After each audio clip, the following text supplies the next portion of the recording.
Assalamualaikum warahmatullahi wabarakatuh.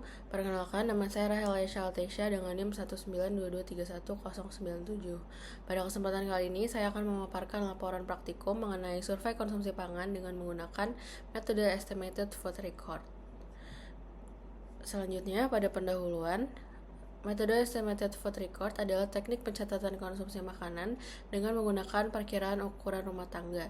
Jadi, responden diminta untuk mencatat semua makanan dan minuman yang dikonsumsi dalam periode tertentu, lalu mengukur jumlahnya berdasarkan ukuran rumah tangga seperti sendok makan, gelas, atau potongan. Metode ini dikenal relatif mudah, cepat, dan praktis sehingga sangat cocok digunakan untuk sampel besar. Namun, tentu ada kelebihan dan keterbatasannya. Kelebihannya adalah memudahkan pencatatan harian dan dapat menggambarkan jenis maupun jumlah asupan dengan cukup detail, tetapi keterbatasannya yaitu bisa membebani responden karena harus mencatat secara konsisten. Juga sangat bergantung pada kejujuran dan kemampuan responden dalam memperkirakan ukuran makanan. Faktor kesibukan seperti mahasiswa yang sering tergesa-gesa juga dapat mempengaruhi akurasi pencatatan. Selanjutnya untuk tujuan praktikum, di mana tujuan dari praktikum ini ada beberapa, yaitu yang pertama untuk mengidentifikasi pola konsumsi makanan pada mahasiswa menggunakan metode Estimated Food Record.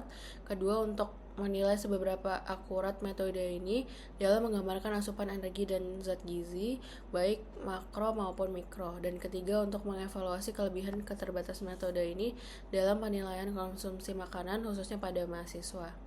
Selanjutnya, pada data responden individu, di mana pada praktikum kali ini, data responden individu diperoleh dari pencatatan makanan selama beberapa hari.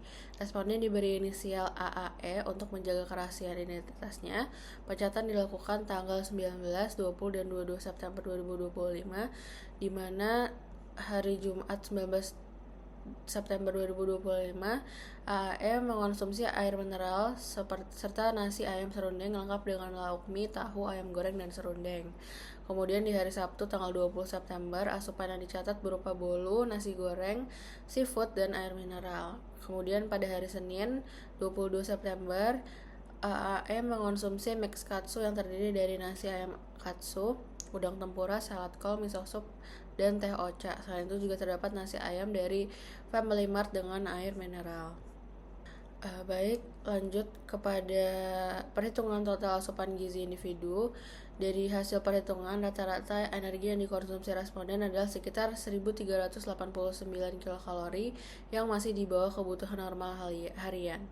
Asupan protein justru relatif tinggi, yaitu hampir 100 gram per hari, sementara lemak hanya sekitar 30 gram dan karbohidrat 176 gram sehingga tergolong rendah. Untuk mikronutrien, hasilnya bervariasi, di mana kalsium cukup tinggi sekitar 564 mg, zat besi sangat tinggi 28,9 mg, tapi zinc rendah hanya 3,5 mg. Vitamin sebagian besar rendah, terutama vitamin C yang sangat minim, yaitu 0,52 mg, di mana kesimpulannya pola konsumsi responden menunjukkan energi rendah, protein tinggi, dan vitamin serta mineral tidak seimbang. Ini menunjukkan perlunya perbaikan makanan agar sesuai dengan kebutuhan gizinya.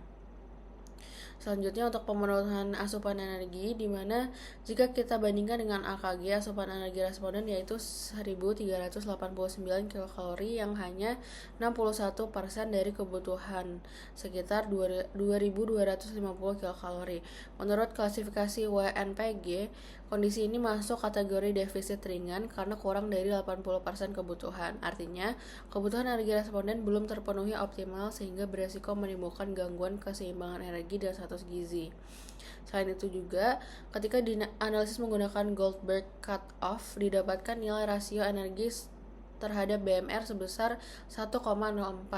Nilai ini berada di bawah cut-off, di mana 1,1 sampai 1,2, sehingga dikategorikan underreporting. Artinya, ada kemungkinan responden melaporkan konsumsi energi lebih rendah dari kenyataan atau memang konsumsi energinya benar-benar rendah. Selanjutnya untuk asupan makro, di mana hasil analisis makronutrien menunjukkan bahwa karbohidrat sebesar 176,9 gram sudah mencapai 100% kebutuhan minimal, sehingga dapat dikatakan cukup.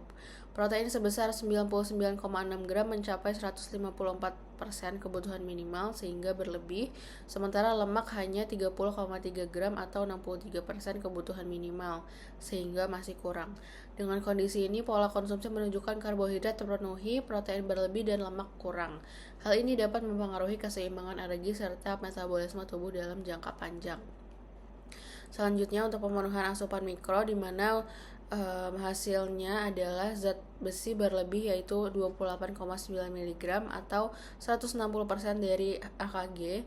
Namun sebagian besar zat gizi mikro justru defisit, misalnya kalsium hanya 56% dari AKG, vitamin A 43%, vitamin C sangat rendah hanya 0,7%, zinc hanya 44% dan natrium hanya 37% dari kebutuhan.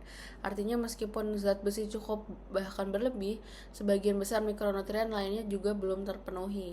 Jika kondisi ini berlangsung lama, bisa meningkatkan resiko masalah kesehatan seperti anemia non-defisit besi, penurunan daya tahan tubuh, hingga gangguan metabolisme. Baik, masuk ke data kelompok, di mana selain individu, penelitian ini juga dilakukan pada kelompok. Analisis kelompok menunjukkan bahwa mayoritas mahasiswa mengalami defisit energi. Hanya satu responden, yaitu Fajri, yang energinya adekuat.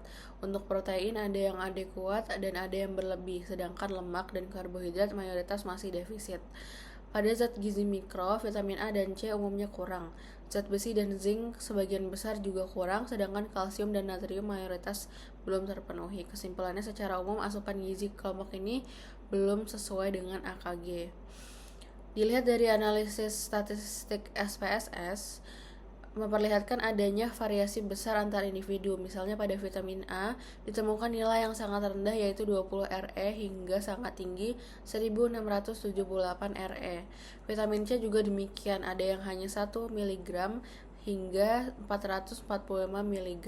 Hal ini menunjukkan pola konsumsi yang sangat beragam antar individu. Dengan demikian, resiko kekurangan maupun kelebihan zat gizi bisa saja terjadi, sehingga perlu ada perhatian agar keseimbangan gizi tetap terjaga. Baik, kesimpulannya, dari hasil analisis dapat disimpulkan bahwa rata-rata asupan energi responden masih di bawah kebutuhan harian, dan terdapat indikasi underreporting. Asupan protein cenderung cukup bahkan berlebih, sedangkan lemak masih kurang. Untuk mikronutrien, sebagian besar defisit, terutama vitamin C, kalsium, vitamin A, dan zinc, meskipun zat besi sudah cukup. Hal ini menunjukkan pola konsumsi yang tidak seimbang, yang dapat meningkatkan risiko gangguan metabolik, anemia, maupun penurunan imunitas. Hasil Goldberg Cut-Off juga memperkuat adanya kemungkinan underreporting energi. Untuk sarannya sendiri, berdasarkan hasil tersebut, saran yang dapat diberikan adalah meningkatkan variasi makanan, khususnya sumber lemak sehat dan mikronutrien seperti vitamin C, kalsium, dan zinc melalui konsumsi sayur dan buah. Selain itu, pelatihan penggunaan metode estimated food record perlu dilakukan agar data lebih akurat, mengurangi underreporting maupun overreporting. Untuk penelitian selanjutnya disarankan menggunakan metode kombinasi seperti 24-hour recall atau food weighting agar validitas data lebih tinggi dan gambaran konsumsi pangan lebih komprehensif. Baik, sekian presentasi yang bisa saya sampaikan. Terima kasih. Wassalamualaikum warahmatullahi wabarakatuh.